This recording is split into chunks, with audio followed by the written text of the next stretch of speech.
ሰላም ጤና ይስጥልኝ ተመልካችና አድማጮች የቻናል ቤተሰብ ተከታታዮች ለሰዓቱ መደመጥ ያለባቸው መረጃዎችን ይዘንላችሁ ቀርበናል። መንግስት የዘረጋላቸውን የሰላም ጥሪ ተቀብለው የገቡ አሉ። እንዲሁም በህገወጥ መንገድ እንግዲህ ጫካ ከገቡት ያልተናነሰ የጦር መሳሪያ አዘዋዋሪዎችን በቁጥጥር ስር ውለዋል። እነዚህ ጉዳዮች እናነሳለን። ጠቅላይ ሚኒስትር ዶክተር አብይ እንደገና በአዲስ እየተቀባበሉት የሚገኝ መረጃም አለ።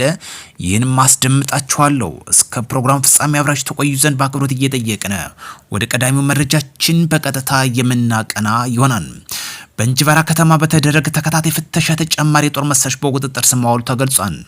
በአዊ ብሔረሰብ አስተዳደር ዞን እንጅባራ ከተማ ረፋዱ በቁጥጥር ስር ከዋሉ የጦር መሳሪያዎች በተጨማሪ ከሰዓትም በኋላ በተደረገ ጥብቅ ፍተሻም ሌላኛ መሳሪያን በቁጥጥር ስር መዋሉ ተገልጿል። የእንጅባራ ከተማ ፖሊስ ጽሕፈት ቤት ኃላፊ እንደገለጹት ሁለተኛ ዙር የመሳሪያ ዝውውር በቁጥጥር ስር የዋለ ሲሆን በአንድ ቀን ብቻ በሁለት ኬላዎች በተደረገ ፍተሻም በሁለቱም በቁጥጥር ስር መዋሉን የተገለጸው መነሻውን ከባህር ዳር አድርጎ ወደ እንጅባራ ሲጓዝ የነበረ የአባዱላ መኪና ተሽከርካሪ እስከነሙ ተጠርጣሪዎች ነው በቁጥጥር ስር የዋለው። የጦር መሳሪያዎችን በተለያየ የመኪና ክፍሎች በመሸሸግ ሲያጓጉዝ እንደነበረም ተገልጿል። ይህ የተያዘው የጦር መሳሪያ በጠዋቱ ክፍለ ጊዜ በተመሳሳይ መልኩ በቁጥጥር ስር ከዋለው የጦር መሳሪያ በተጨማሪ የተገኘ መሆኑ ክስተቱ አሳሳቢና የጸጥታ አካላቱን ንቁ ክትትል የሚያሳይ መሆኑን አመላክቷል።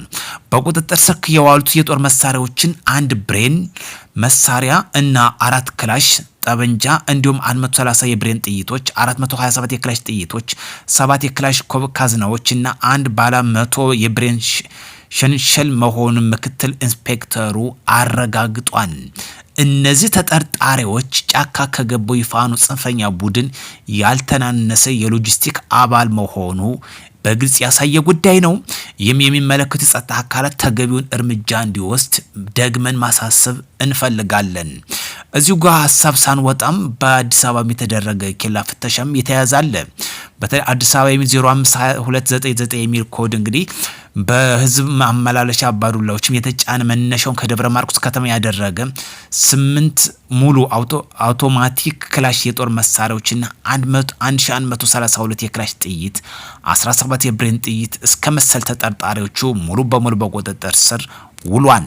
ሰላም ለሀገራችን ያድግ፣ ጽንፈኛና ጦረኝነት ይውደም። የጸጥታ አካላትን በእጅጉ እናመሰግናለን።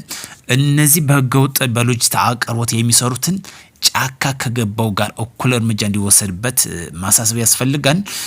ሌላኛው መንግስት የዘረጋላቸውን የሰላም ጥሪ ተቀብለው ገብተዋል። በጫካ ሲንቀሳቀሱ የነበሩት የ88ኛ ክፍለ ጦር የጎግሳ ብርጌድ ጽንፈኛ ቡድን አባላት ለጎግሳ ወረዳ ሰላም አስከባሪ በሰላማዊ መንገድ እጃቸውን ሰጠዋል።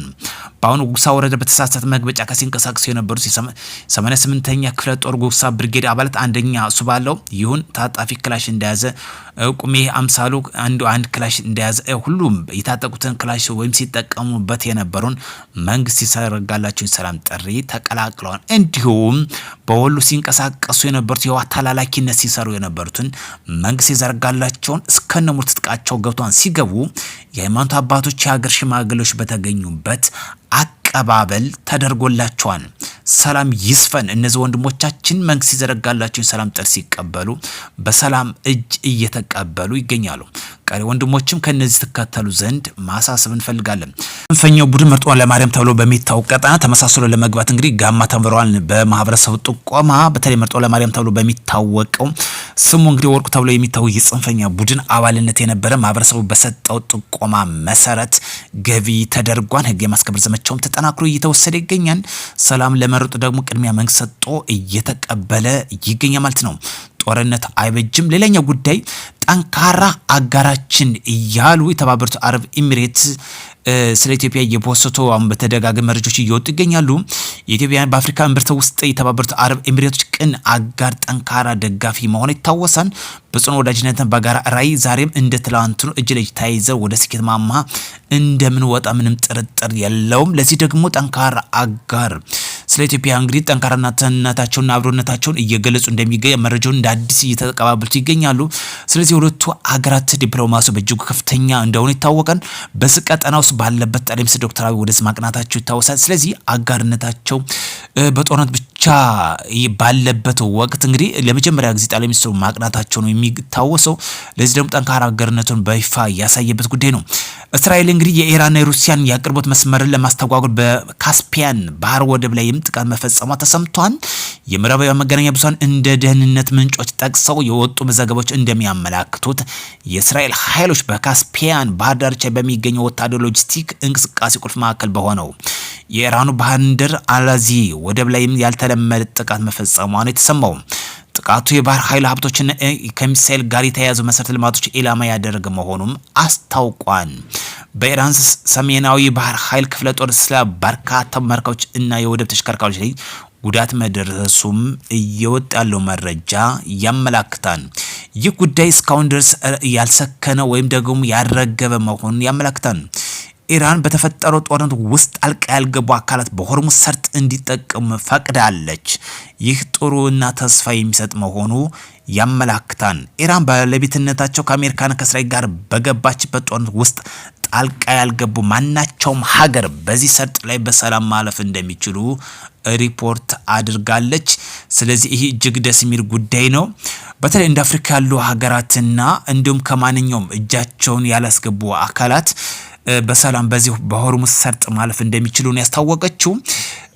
ነገር ግን ይሄ ለጊዜያዊነት ይሁን እንጂ ለድርድር ከአሜሪካ ጋር የምትቀርብ ከሆነ ቅድመ የድርድርና አንኳር ነጥቦችን አስቀምጣለች። ካስቀመጠቻቸው ዋና አንኳር ፖይንቶችም በዚህ ወደብ ላይ የሚያልፉ የንግድ መስመሮችን ቀረጥ እንደምታስቀምጥ ነው፣ ወይም ደግሞ የይለፍ ክፍያ እንደምታስቀምጥ ነው ያሳሰበችው። ይህ ጉዳይ አፍሪካንምና ሌሎችን ይጠቅልላል። ሌላ ጉዳይ የሚነሳ ይሆናል። ሰሞኑን ከተመለከትነው ህወሓት ተማሪዎችን እያሰባሰበ ወደ ሰልፍ ያስወጣበት ተመልክተናል። መንግስት የፌዴራል መንግስት እንግዲህ ለትግራይ ክልል የሚበጅተውን በጀት ያቆማን በሚል ጉዳይ ነው ተማሪዎችን ሰልፍ ያስወጣው። ነገር ግን ይታወሳል ህወሓት የመሰረተ ልማት የሚውሉትን ለመምራት ለከፍተኛ ተቋማት የሚውሉትን ገቢዎችን ለጦርነት እያዋለ እንደሆነ ይታወሳል። መንግስትም ይህን ግንዛቤ ውስጥ በማስገባት የሚያደርገውን በጀት ድጋፍ እንግዲህ ሊቀንስ እንደሚችል ይታወሳል። ይህን ቅድመ ፍርሃትን በመመልከት ተማሪዎችን ከትምህርት ቤት በማስወጣት ሰልፍ በማሰለፍ ድምጽ እያሰማ ይገኛል። ይህ ጽንፈኛ ቡድን የተማሪዎችን የመሰረተ ልማቶችን እየነጠቀ ለጦርነት እያዋለ ነው የሚገኘው።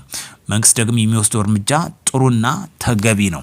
ለዚህ ነው እንግዲህ ህወሓት ጽንፈኛ ለትግራይም ለኢትዮጵያም የማይበጅ ድርጅት ወይም ማፊያ ቡድን መሆኑ የሚታወቀው። ሩሲያ የጥቃት ድሮኖችን ወደ ኢራን በመላክ ላይ ትገኛለች።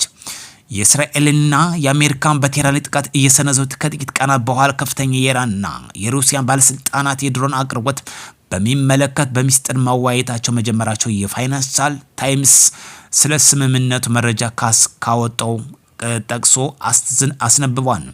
እንደ ገለጸው ከሆነ ሞስኮ ከቴህራን ጋር ያላትን የጠበቀ ግንኙነት የቀጠለች ሲሆን ለባልደረባቸው እንደ ሳተላይትና ምስሎች የኢላማ መረጃዎችም እና የሰላት ድጋፎችን የመሳሰሉ ወሳኝ ዘገባዎችን እያቀረበችም እንደሆነም ዘግቧል።